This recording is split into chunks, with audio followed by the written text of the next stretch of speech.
Maganda rin mga bossing sa naghahanap dyan ng SUV or Toyota Innova Scenic. Sa hindi pa nakapanood ng full review nito, so bigyan ko ng idea dito mga boss, no? Yan, so silipin lang natin ng bahagya.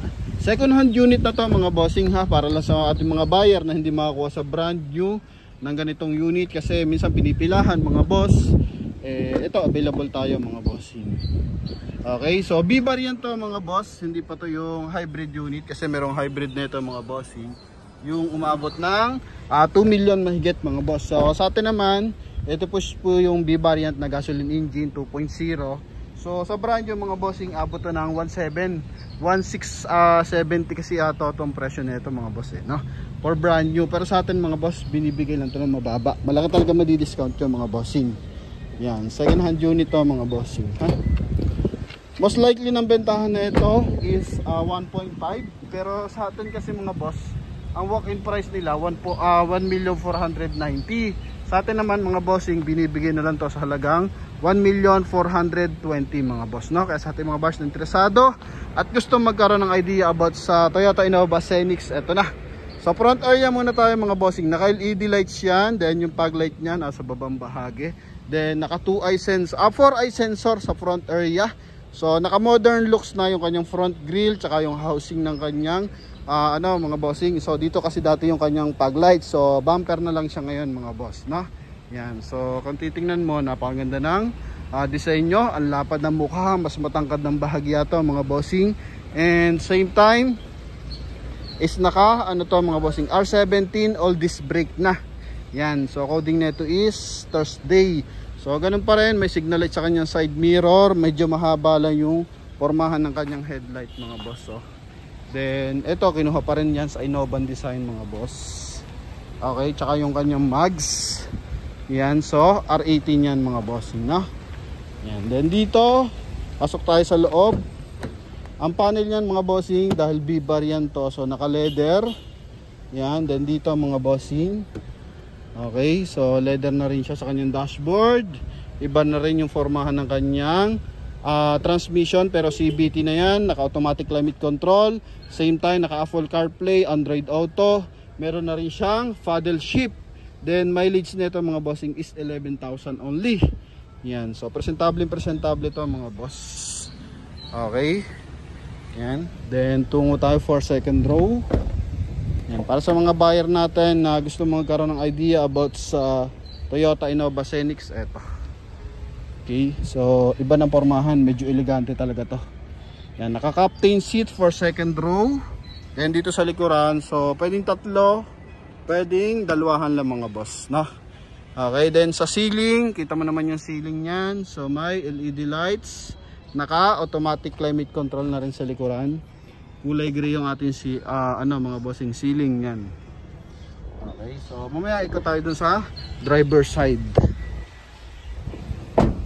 Same time mga boss, naka power tailgate na to sa likuran, naka 4-eye sensor din, and eto nga mga bossing, may reverse parking camera. Okay. Yan. So yan, naka power tailgate mga bossing. Ito yung button, same time pwede mo rin siyang open doon sa ating driver side. So option for 7-seater mga boss. Yan, then ito yung for 7-seater nya. Kasi yung Innova is na hindi naka-captain seat is 7 to 8 seater po siya mga bossing, no? Yan. So gara na ito mga bossing, ha? Ang presyo 1,420,000 mga boss. Pababa tayo sa market mga bossing para mabilis makuha. Okay, kaya para sa ating mga viewers and buyers na hindi pa nakakabili ng unit or wala pang pambili for now, so mag-subscribe na kayo sa ating YouTube channel para at least pag ready na yung pera nyo mga bossing, eto na, alam nyo na kung saan kayo bibili ng unit mga bossing, no? Yan. Din dito tayo sa ating driver side. Dalawa available natin susi dito mga boss. Ito explain natin dito about sa interior. Mag aircon muna tayo mga bossing, ha? So power fold yung kanyang side mirror. Yan, power fold dyan mga boss. At the same time power adjust din. Okay, then dito rin sa kabilang side. Yan, dito naman leather to, chrome yung door opener, may silver accent. Okay, then steering wheel, ito po, napakalambot. So EPS na to. Electronic, tawag dito, power steering mga boss. Yan, then yun dati kasi hydraulic. So ngayon is power steering na naka-electric. Power steering na to mga bossing, no? And ito mga bossing, naka-paddle shift. Yan, plus minus natin tinatawag, naka-cruise control, may voice command para sa ating 2-din audio system. Okay? Yan. Then ito to kasing ating 2-din audio system, yan, may voice command na siya.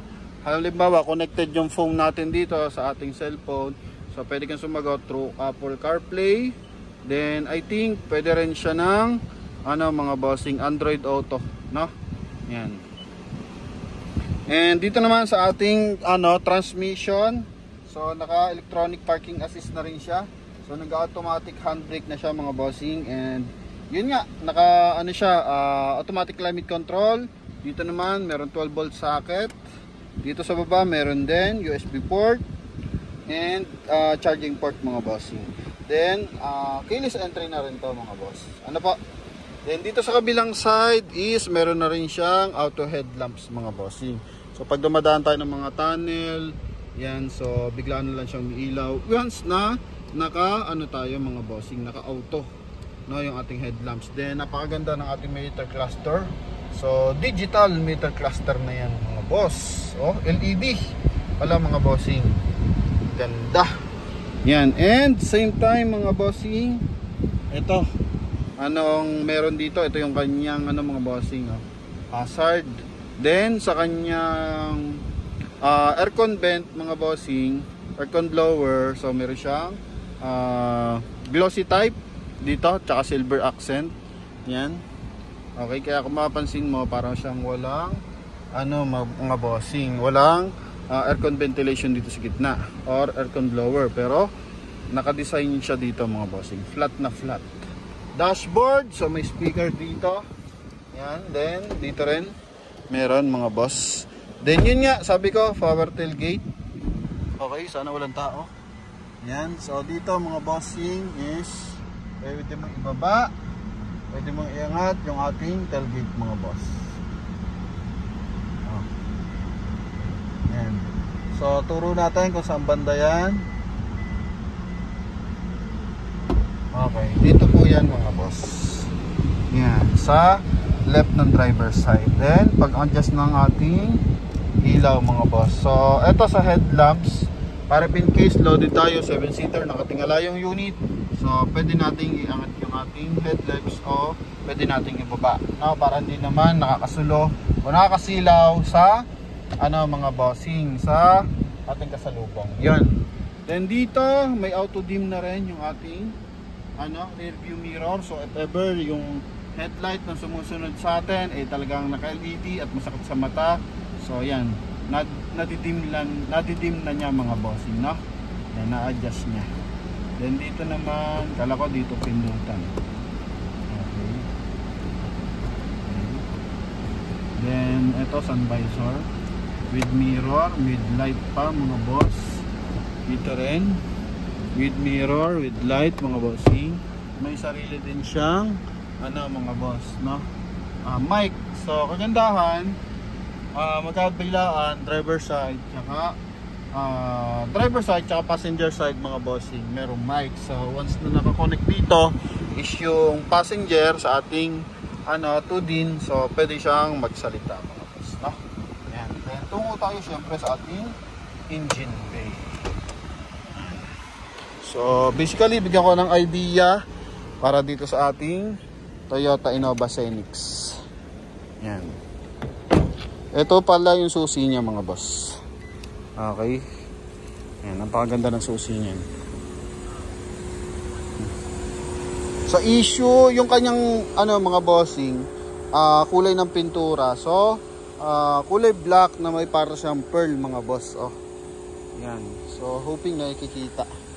Then, wala naman tayong magiging issue dito. Kasi bagong release lang naman to mga bossing. Ginabit lang ng ilang buwan. Yan. And available na. Sakitin lang natin. medyo mabigat. Yun mga boss. Ito yung ating engine bay. So makina nito is 2.0, no? 2.0 to na gasoline engine mga boss. Tapos yung computer box. Yan, ABS, insulator. Okay, ha? Naka-detail na rin to mga boss. Ha? Yan. So managanap dyan ng Toyota Innova mga boss. Yan, may mga markings pa po yan, ha? Markings. So even dito, may mga markings pa po yan. Okay. Lahat yan mga boss. May markings pa.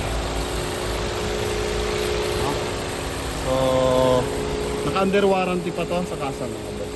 Okay? Yan, so sa mga interesado dito, pwede natin na kayo tumawag mga boss sa ating contact number na nasa screen. So huling sulyap, ito yung front area nya. Kung gusto niyo makamura mga boss, ito hanap nyo is Toyota Innova Zenix. So ito mga bossing, ha? 1,420,000. Yan, ha? Okay. Kung practical price ang hanap nyo para mas makamura compare sa brand nyo mga boss, ito mga bossing, ha? Halip na 1.7 sa atin, 1,420,000 mga boss. So tipid ka na almost 280,000. Yan. Okay. Malaking bagay yan mga boss. All this brake mga bossing sa gulong 90% red light. Dunlop ang gamit na gulong, naka 5 stud. Yan. Then spare tire na ito, syempre hindi pa ito nagagamit. Oh, mga boss, hindi pa nagagamit spare tire niyan. Yan. Sensor, ayos naman, 4 yung sensor niyan sa likod, 4 ang sensor sa harap. Kaya win as win.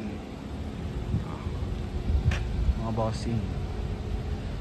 Okay, so sa mga barat interesado, so tawag na mga boss. Thank you and God bless. Bye bye. So hoping makuha nyo yung inyong mga pangarap nyo sa sasakyan. And kung meron kayong mga pangarap na sasakyan, pwede nyo i-drop sa ating comment section. Baka sakasakali masulya pa natin mga boss, no? So yun lang mga bossing. Thank you very much. God bless. Bye bye.